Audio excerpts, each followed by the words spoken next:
ഇന്ന് ജീവിച്ചിരിക്കുന്നതിൽ ലോകത്തിലെ ഏറ്റവും ശക്തനായ നേതാവ് ആരെന്ന ചോദ്യത്തിന് ഒരൊറ്റ ഉത്തരമേ ഉള്ളൂ. വ്ളാഡിമിർ പുടിൻ എന്നറിയപ്പെടുന്ന റഷ്യൻ പ്രസിഡന്റ് വ്ളാഡിമിർ വ്ളാദിമിറോവിച്ച് പുടിൻ. ലോകത്തിലെ ഏറ്റവും വലിയ രാജ്യത്തിനെ ലോകത്തിലെ ഏറ്റവും വലിയ ആഗോള ശക്തിയായി വളർത്തിയെടുത്തതിനു പിന്നിൽ ആ നേതാവ് വഹിച്ച പങ്ക് ചെറുതല്ല. അമേരിക്ക ഉൾപ്പെടെയുള്ള പാശ്ചാത്യ ശക്തികൾ ഇന്നും റഷ്യയ്ക്ക് മേൽ നേരിട്ടൊരാക്രമണത്തിന് മുതിരാത്തതിന് കാരണം പുടിൻ എന്ന നേതാവ് റഷ്യയുടെ അധികാരസ്ഥാനത്ത് ഇരിക്കുന്നത് തന്നെയാണ്. അതുകൊണ്ടാണ് അവർ പരോക്ഷമായി റഷ്യയ്ക്ക് നേരെ ആക്രമണങ്ങൾ നടത്തുന്നത്. പക്ഷേ റഷ്യ യുക്രൈൻ യുദ്ധത്തിൽ അമേരിക്ക ഉൾപ്പെടെയുള്ള പാശ്ചാത്യ രാജ്യങ്ങൾ യുക്രൈന് വേണ്ട സഹായങ്ങൾ നൽകിയിട്ട് പോലും റഷ്യയെ തകർക്കാൻ അവർക്ക് കഴിഞ്ഞിട്ടില്ല. ആ യുദ്ധത്തിൽ ഏതാണ്ട് പൂർണ്ണമായും തകർന്ന അവസ്ഥയിലാണ് യുക്രൈൻ.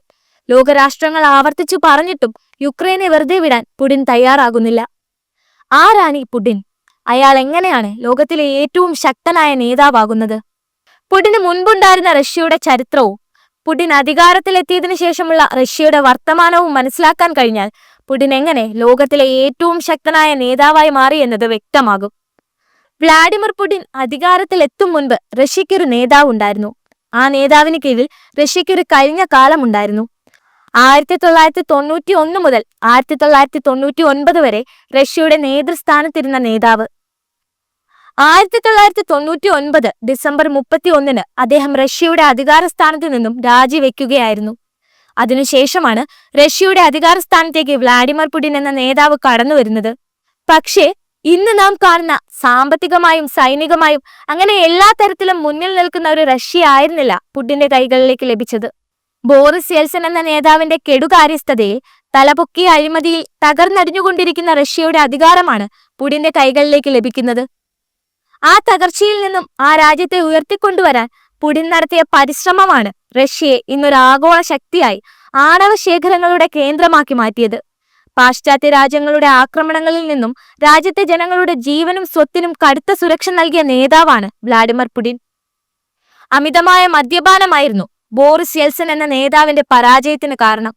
രാജ്യത്ത് പ്രധാനപ്പെട്ട പല തീരുമാനങ്ങളും യെൽസിൻ എടുത്തിരുന്നത് മദ്യപിച്ച് ലക്കുകെട്ടിരിക്കുമ്പോഴായിരുന്നു. പല വിദേശ രാഷ്ട്ര തലവന്മാരുമായുള്ള കൂടിക്കാഴ്ചകളിൽ വരെ യെൽസിനെ വരുതിയിലാക്കിയിരുന്നത് മദ്യമായിരുന്നു. യെൽസിന്റെ ഈ ശീലം അദ്ദേഹത്തെ വീഴ്ത്തിയത് വലിയ തോതിലുള്ള ആരോപണങ്ങളിലേക്കാണ്. റഷ്യ വിസ്തൃതിയിൽ മാത്രമല്ല ആണവ ആയുധ ശേഖരത്തിലും ലോകത്ത് മുന്നിൽ നിൽക്കുന്ന രാഷ്ട്രമാണ്.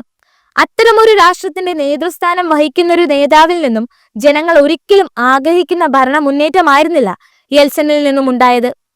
അതുകൊണ്ട് തന്നെ ലോകരാഷ്ട്രങ്ങൾക്ക് മുൻപിൽ റഷ്യയുടെ തല കുനിപ്പിക്കുന്നതായിരുന്നു ആ നേതാവിന് മേൽ വീണ ആരോപണങ്ങൾ. അധികാരത്തിന്റെ തുടക്കകാലത്ത് യെൽസിന് കാര്യമായ ജനപ്രീതി ഉണ്ടായിരുന്നു. ദരിദ്ര മധ്യവർഗ ജനതകളിൽ യെൽസിനുള്ള മതിപ്പ് എടുത്തു പറയേണ്ടതാണ്. എന്നാൽ ആ നേതാവിന്റെ കെടുകാര്യസ്ഥതയിൽ രാജ്യത്ത് കൊടും ദാരിദ്ര്യവും സാമ്പത്തിക തകർച്ചയും അഴിമതികളും വളരാൻ തുടങ്ങി. പാശ്ചാത്യ രാജ്യങ്ങളോടുള്ള അമിത വിധേയത്വവും യെൽസിൻ ഭരണത്തിന്റെ തിളക്കം പാടെ ഇല്ലാതാക്കി. ഇതെല്ലാം കൊണ്ട് തന്നെ രാജ്യത്തിനുള്ളിൽ നിന്ന് തന്നെ ജനവിരുദ്ധ വികാരം അദ്ദേഹത്തിന് നേരിടേണ്ടി വന്നു.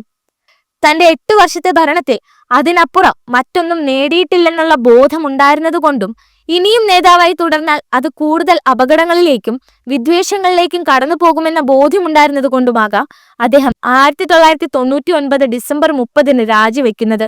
റഷ്യയ്ക്ക് പുതിയ പ്രതിനിധികളെയും ഊർജ്ജസ്വലരായ രാഷ്ട്രീയ പോരാളികളെയും ലഭിക്കുമെന്ന് പ്രഖ്യാപിച്ചുകൊണ്ടാണ് അദ്ദേഹം സ്ഥാനമൊഴിയുന്നത്. അദ്ദേഹത്തിന്റെ വാക്കുകൾ വെറുതെ ആയില്ല. റഷ്യയുടെ ചരിത്രത്തിൽ തന്നെ ഏറ്റവും ശക്തനും ഊർജ്ജസ്വലനുമായ നേതാവാണ് വ്ളാഡിമിർ പുടിൻ. യെൽസിനിൽ നിന്ന് അധികാരം ഏറ്റുവാങ്ങിയ നാൾ മുതൽ പുടിൻ റഷ്യയിൽ കൊണ്ടുവന്ന പരിഷ്കാരങ്ങൾ മുഖേന ലോകരാജ്യങ്ങൾക്ക് മുന്നിൽ റഷ്യ എന്ന രാജ്യത്തോടുള്ള സമീപനത്തിലുണ്ടായ മാറ്റങ്ങൾ ചില്ലറയൊന്നുമല്ല. പഴയ സോവിയറ്റ് യൂണിയന്റെ പവർ കളയാതെ തന്നെ ഭരണത്തിൽ അയാൾ തന്റെ അധികാരം നിലനിർത്തി. ആയുധബലം കൊണ്ടും ആത്മബലം കൊണ്ടും തന്ത്രപ്രധാനമായ രാഷ്ട്രീയ കരുനീക്കങ്ങളാലും വ്ളാഡിമിർ പുടിൻ എന്ന ഭരണാധികാരി അങ്ങ് നിറഞ്ഞു നിന്ന കാലഘട്ടം തന്നെയായിരുന്നു പിന്നീട് ഇങ്ങോട്ട് രാജ്യം കണ്ടത്. 2000 മുതൽ 2008 വരെ റഷ്യയുടെ പ്രസിഡന്റായി. 2 തവണയിലധികം പ്രസിഡന്റായിരിക്കുവാൻ ഭരണഘടനാ വ്യവസ്ഥകൾ പ്രകാരം കഴിയാത്തതിനാൽ 2008 മെയ് 8 മുതൽ 2012 വരെ റഷ്യയുടെ പ്രധാനമന്ത്രിയായി. ആ സ്ഥാനത്തിന്റെ കാലാവധി കഴിഞ്ഞപ്പോൾ വീണ്ടും 2012 നടന്ന തെരഞ്ഞെടുപ്പിൽ വിജയിച്ചതിനെ തുടർന്ന് പുടിൻ റഷ്യയുടെ പ്രസിഡന്റായി തിരഞ്ഞെടുക്കപ്പെട്ടു. വരുന്ന 2034 വരെ റഷ്യയുടെ സുരക്ഷിതത്വം പുടിന്റെ കൈകളിൽ ഭദ്രമാണ്. സോവിയറ്റ് യൂണിയന്റെ തകർച്ചയ്ക്ക് ശേഷം റഷ്യയിൽ രാഷ്ട്രീയ സ്ഥിരതയും നിയമവാഴ്ചയും കൊണ്ടുവരാൻ സാധിച്ച നേതാവാണ് പുടിൻ. ഇന്ന് റഷ്യയ്ക്ക് മേൽ വാളെടുക്കാൻ ഏതു ശക്തിയും ഒന്ന് മടിക്കും. ഇനി അഥവാ എടുത്താൽ തന്നെ അവരെ നിലംപരിശാക്കിയ ചരിത്രമാണ് റഷ്യയ്ക്കുള്ളത്. തകർച്ചയുടെ വക്കിലെത്തിയ ആ രാജ്യത്തെ ഒറ്റയ്ക്ക് നിന്ന് വളർത്തിയ പോരാളിയാണ് പുടിൻ. സോവിയറ്റ് യൂണിയന്റെ തകർച്ചയിൽ എരിഞ്ഞു തുടങ്ങിയ പുടിന്റെ കോപം ഇന്ന് എത്തി നിൽക്കുന്നത് റഷ്യയെ ലോകത്തെ തന്നെ ഒരു മികച്ച രാഷ്ട്രമാക്കി മാറ്റിക്കൊണ്ടാണ്. ഏതൊരാക്രമണത്തെയും നേരിടാൻ റഷ്യൻ സൈന്യം ഇന്ന് സജ്ജമാണ്. ഇപ്പോൾ നടക്കുന്ന റഷ്യ യുക്രൈൻ ആക്രമണങ്ങളിൽ റഷ്യ ഏതാണ്ട് വിജയം നേടിക്കഴിഞ്ഞു. യുക്രൈൻ റഷ്യയുടെ കിരീടത്തിലെ രത്നമാണെന്നായിരുന്നു ഒരിക്കൽ പുടിൻ പറഞ്ഞിരുന്നത്. ആ രത്നം തന്റെ കിരീടത്തിൽ പതിപ്പിക്കാനുള്ള അധിനിവേശത്തിലാണ് ഇപ്പോൾ പുടിൻ. റഷ്യൻ വളർച്ചയിൽ കണ്ണുവെടിച്ച് യുക്രൈനെ സഹായിക്കാൻ ഇറങ്ങി പുറപ്പെട്ട അമേരിക്കയ്ക്ക് മിച്ചം സൈനികമായും സാമ്പത്തികമായും ഉണ്ടായ നഷ്ടം മാത്രമാണ്.